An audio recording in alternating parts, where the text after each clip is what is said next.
짐은 가를 읽고 1920년대 독일에서 초인플레이션이 발생한 원인과 그 영향을 정리하고, 첫 번째 1920년대 독일의 인플레이션도 아니고 초인플레이션 발생 원인과 그것의 영향을 정리하고, 아래 글에 등장하는 영국의 실업자가 오스트리아 최고급 호텔에 묵을 수 있었던 이유를 논술하시오. 자, 먼저 가를 읽고 나서 밑에 거 한번 읽어보기로 할게. 자, 봅시다. 인플레이션은, 여기 얘기하고 있는 게 인플레이션이네.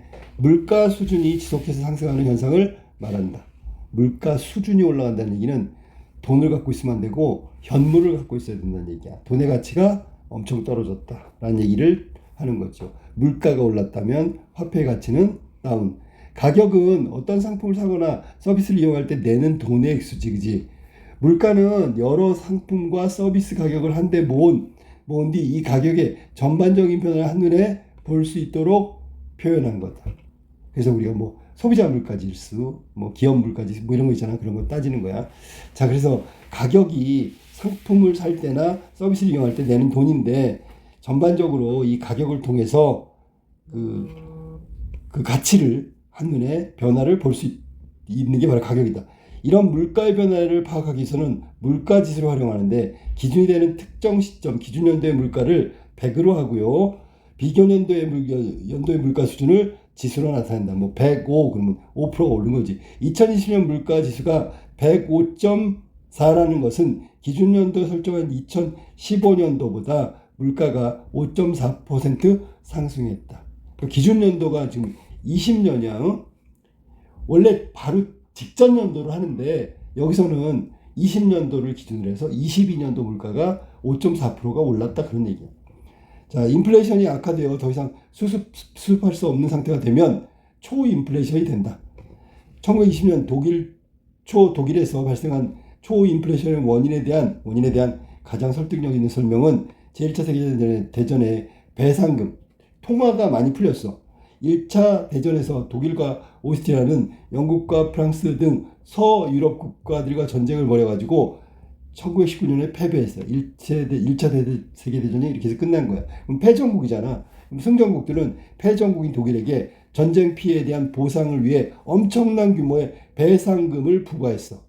배상금 마련을 위해서 독일 정부가 선택한 것은 정부가 채권을 발행해서 중앙은행, 즉 독일 제국은행을 인수하도록 하는 것이다. 중앙은행 이 인수를 위해서 마르크를 찍어냈단 말이야. 마르크가 완전히 상품이 된 거지, 그지? 이렇게 결국 통화 발생량 증가, 통화 증발이라고 하는데, 얼마나 많은 증발량?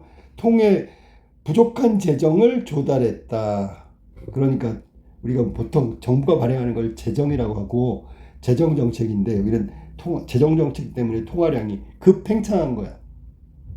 흔하면 가치가 떨어지죠. 그러면 이자율을 올리면 은행으로 갈 텐데, 지금 그 이자율을 올릴 상황도 아니야.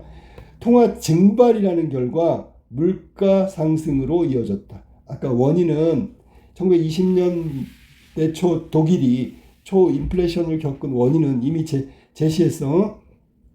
독일 제국 은행이 인수하도록 하는 것, 그게 뭐냐면 정부 채권을 인수하게 하려고 엄청나게 찍어냈단 말이야.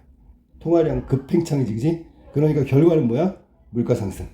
물가 상승이 지속될 것이라고 예상되면 악순환은 계속되겠지.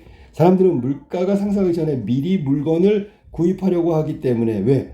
물건의 가치가, 현물 가치가 올라가고, 그 다음에 여기 통화 가치는, 마르크는 떨어지기 때문이지. 돈 갖고 있으면 손해보는 거야. 그것도 급격하게. 자, 그래서 물가 상승은 더더욱 가속되겠죠. 왜? 사람들이 돈은 이만큼씩 싸갖고 가는데 물건은 없어. 그러면 물건이 희소성 때문에 물건값이 점점 올라가는 거지. 그러니까 빈곤의 악순환처럼 물가 상승의 악순환이 일어난다. 물가 상승으로 실질 임금이 하락한 노동자들은, 자, 명목 임금에서 인플레이션을 빼면 실질 임금이 되겠지. 임금 인상을 요구하게 될 거고, 그럼 다시 물가가 상승하게 되겠지. 임금 인상해서 올려주면 통화량이 가뜩이나 많은데 통화량이 더 많아지는 거잖아. 그럼 물가는 더 올라가겠지. 시간이 지날수록 화폐의 실질 가치는 하락하고 저축의 요인이 줄어든다.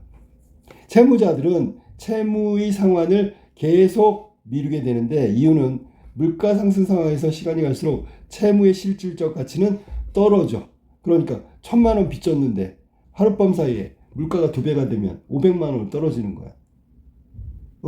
실제로 1,000만 원을 갚는 거지만 가치는 반이 돼버렸다고. 그러면 물가 상승이 계속되면 가치는 점점 떨어져. 통화 가치가 떨어진다고. 자, 그럼 미루면 미룰수록 이익이 되겠죠.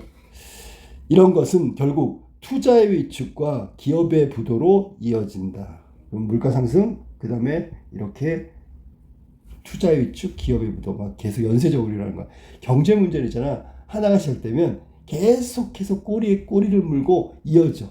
결과가 어떻게 되나 보자. 독일의 급격한 물가 상승에 나타난 더욱 중요한 이유는 마르크화의 급격한 환율 절하, 즉 환율 상승이다. 자, 달러하고 바꾸는 비율인데, 이게 환율이 상승했으니까 1달러에 혹은 1프랑에 바꾸던 돈이 1,000마르크에서 10,000마르크가 됐다. 10배나 가치가 떨어진 거지. 그치? 10분의 1이 된 거지. 자, 물가의 상승 곧 화폐 가치 하락을 의미하기 때문에 외환 거래자들은 마르크화를 팔고 가치가 안정된 다른 통화를 매입하려고 한다. 그쪽은 통화 안정이니까. 여기는 지금 얼만큼 갑자기 떨어질지 모르는 거야. 그리고 독일에 들어와 있던 외국인의 예금이나 자산이 독일을 빠져나가게 되겠죠. 마르크화의 환율이 절하된다. 더 떨어지는 거야. 미국 달러 대비 독일 마르크화의 환율은 1921년 초 60마르크 수준이었는데, 인플레이션과 더불어 급격히 상승하여 불과 2년 사이에 4조 2천억 마르크가 됐다. 환율의 상승은 수입 물가를 상승하는 것을 말하는 거고, 왜냐하면 그 달러의 가격으로 한다면 여기는 마르크화는 더 떨어졌으니까. 다시 이것은 인플레이션의 원인이 된다. 즉 인플레이션은 환율 절하를 가져오고, 환율 절하는 수입 물가를 상승시키고 다시 또 인플레로 오고, 이런 식으로 해서 계속 악순환된단 말이에요. 전쟁 후에 국토가 쪼그라든 오스트리아도 초인플레이션으로 고통받은 것은 독일과 마찬가지였겠죠. 왜냐면 패전국이니까, 배상국 때문에. 자, 그러면 이건 지금 1920년대 초 독일에서 일어난 초인플레이션에 관한 얘기를 하고 있는 거지. 역사상 아주 최고지, 최고. 초인플레이션이 발생한 원인이 뭔지를 우리가 확인했어. 그 채권 발행을 했는데 그거를 인수하려면 독일 정부가 돈이 있어야 돼. 돈이 없으니까 독일 제국은행이 그걸 인수해야 돼. 돈이 없으니까 찍어냈어. 그러니까 통화량이 급격하게 늘어난 거지. 그러면 결국 물건의 가치, 현물의 가치가 올라가서 가격이 급등한 거지. 통화 가치는 다운된 거고, 그래서 초인플레가 일어났단 말이야. 자, 그래서 지금 가의 내용을 읽었거든. 그러면 가의 내용을 읽고라고 했어요. 읽은 다음에 이때 이제 원인하고 그 영향을 정리하고 그대로 정리하면 돼. 오스트리아 최고급 호텔, 여기도 마찬가지로 독일과 똑같이 인플레이션이 일어났다고. 왜냐면 동등한 국가니까, 패전국. 자, 그러니까 여기서는 지금 어떤 거 볼까? 똑같아요. 뭐냐면 한국과 인플레이션은 3년 동안 급격히 진행되어 화폐 가치가 불안정해지면 해외 자본만 남는다. 오스트리아는 해외 자본의 집결지가 되었고 숙명적인 외국인 특수를 누렸다. 비엔나 호텔의 썩은 냄새가 진동했다. 돈독이 오른 자들은 호텔에 모여 칫솔에서 토지에 이르기까지, 이거 현물이야, 현물. 모든 물건을 닥치는 대로 사들였다. 궁지에 몰린 사람들이 자신이 소유하고 있던 재산과 골동품이 강도나 약탈을 당한 것이나 다름없이 없는 헐값에 팔렸다. 사실을 눈치채기 전에 이들은 돈이 될 만한 것은 전부 싹쓸이에 갔다. 나는 역사의 산증인으로 확실히 말할 수 있다. 당시 가장 유명한 최고 호텔 드 유럽 인 짤스부르크는 영국 실업자들에게 장기 임대한 상태다. 당시 영국의 실업자 지원 혜택은 상당히 좋았다. 그 돈으로 영국의 빈민가를 전전해야 했지만 오스트리아에서는 여유롭게 살 수 있었다. 그러니까 오스트리아 화폐가 얼마나 폭락을 했는지 그 얘기를 지금 여기 하고 있는 거야. 초인플레이션이 일어났을 때의 국가의 모습이 이렇다는 거야. 1920년대 초 독일의 초인플레이션이 발생한 원인은 앞에 가제심으로 가서 얘기해 줄게요. 자, 원인은 뭐냐면 첫 번째 정부가 잘못 대처했단 말이야. 전쟁 패전국으로서 전쟁 배상금을 지불해야 되는 거지. 근본적으로 본다면 그러니까 우리가 여기서 배상금이 원인이다 이렇게 얘기할 수도 있겠지만 배상금이 시작이야. 그냥 전쟁 배상금 영국하고 승전국한테 해야 되는 배상금이 문제인데 배상금을 지불해서 뭐 일어난 초인플레이션인 건 맞지만 실제로 초인플레이션의 직접적 원인은 독일 정부였다. 독일 정부가 잘못된 정책을 시행했단 말이야. 무슨 얘기냐면 배상금 지불을 위해서 돈이 없으니까 채권을 발행했고 채권을 독일 제국은행이 인수하기 위해서 정말 막무가내로 마르크화를 찍어냈단 말이야. 이거 재정 정책의 실패지, 그지? 결국은 중앙은행이 독일 제국 중앙은행이 마르크를 지나치게 많은 마르크를 찍어내다 보니까 재정이 지나치게 지출이 늘어났다. 이게 원인이야. 알았어? 원인 짚어야 돼. 배상금 때문이다. 이렇게 하면 안 되고, 배상금을 마련하는 독일 정부가 시행했던 재정 지출 혹은 재정 정책이 지나치게 마르크화를 찍어냈기 때문에 초인플레 현상이 시작된 거라고 얘기해야 되는 거야. 알았지? 무슨 말인지? 그 다음에 초인플레이션 현상이 그렇게 해서 일어났기 때문에 그 영향 파급 효과는 자 초인플레이션 이거는 마르크화 즉 재정 팽창이라고 할게요. 여기서부터 시작된 거예요. 물론 단초는 배상금이지만 배상금 승전국에 지불할 배상금을 독일 정부가 화를 지나치게 찍어내는 바람에 재정 팽창이 일어났고 그래서 초인플레 현상이 일어났단 말이에요. 이해됐습니까? 그러면 그게 영향이 뭘까? 물가 상승으로 이어져야지. 이게 직접적으로 일어나는 거야. 물가 상승. 인플레이션은 그만큼 직접적으로 물가 상승에 영향을 미친다. 영향을 미치는 거야. 그러면 사실은 배상금 문제도 즉 채권을 발행해서 그렇게 만드는 것도 적절한 금액을 채권으로 만들어야지. 그러지 못하고 지나치게 많은 재정을 지출하고 즉 재정을 만들고 지출했어.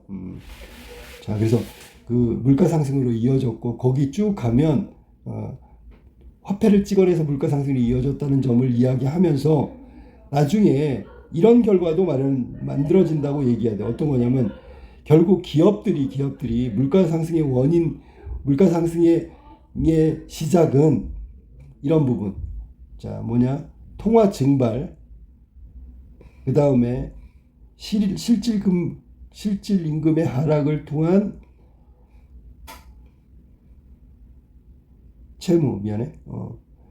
투자 위축과 기업의 부도로 이어진다. 이 결과물의 마지막이야. 알았지? 요거까지 작성해도 돼. 알았어? 무슨 말인지? 환율은 작성 안 돼요. 환율. 여기 아까 통화 증발이 그게 환율 얘기를 써야 되는 거지. 마르크화의 통화 증발. 초인플레이션. 물가 상승으로 이어진다. 이거는 직접적인 거고 그 다음에 초인플레이션이 되면 또 다른 쪽이 환율 측면에서 이야기해줘. 이게 물가고 얘는 이제 환율 측면에서 본다면 거의 마르크화가 증발될 정도로 환율 가치가 환율은 올라가고 가치는 하락하고 그거는 환율이란 말이야. 환율에 관련된 거를 이야기한 거야. 그 다음에 여기 오스트리아에 있는 영국인이 빈민가에 전전해야 되는 실업자가 어떻게 그 호텔이라는 다소 부담스러운 금액을 지불해야 되는데 여유롭게까지 살았을까? 이걸 이해하려면 뭐냐면 초인플레이션이 가져다 준 환율 변동을 이해해야지. 이미 그 생각을 했었을 거예요. 환율 변동. 이게 국가의 재정 지출이 팽창되면서 화폐 가치가 떨어지고 물가 수준이 올랐다. 이제 국가적인 얘기고 환율은 상승하고 화폐 가치는 떨어졌어. 이거는 국가 경제잖아. 국가 경제. 그런데 여기 영국 사람들이 실업자가 여기서 지낼 만큼이라는 건 이건 개인에게도 치명적인 영향을 미친다는 얘기지. 개인에게 영향을 미친다. 독일에 있는 사람들은 독일 마르크고요. 그러면 예를 들어 환율이 상승하면 어떻게 될까? 환율이 상승하면 달러 대 자국 화폐 교환 비율이라 했잖아. 환율이 상승한다는 이 비율이 올라간다는 거야. 그러면 자국 화폐의 통화 가치는 하락하고 달러의 가치는 올라가지. 그러면 10만 마르크를 갖고 영국 여행을 갔던 사람이 2배가 되면 20만 마르크를 가지고 가야 된다고. 그래야지 10만 마르크 여행할 때야 동일한 지출을 할 수 있다는 거야. 그러면 반대로 미국인은 여기 가서 10만 달러를 갖고 썼는데 5만 달러면 된다는 거잖아. 그러니까 해외여행이 자국의 화폐 가치가 떨어지고 환율이 상승하면 해외여행을 할 수가 없는 거지.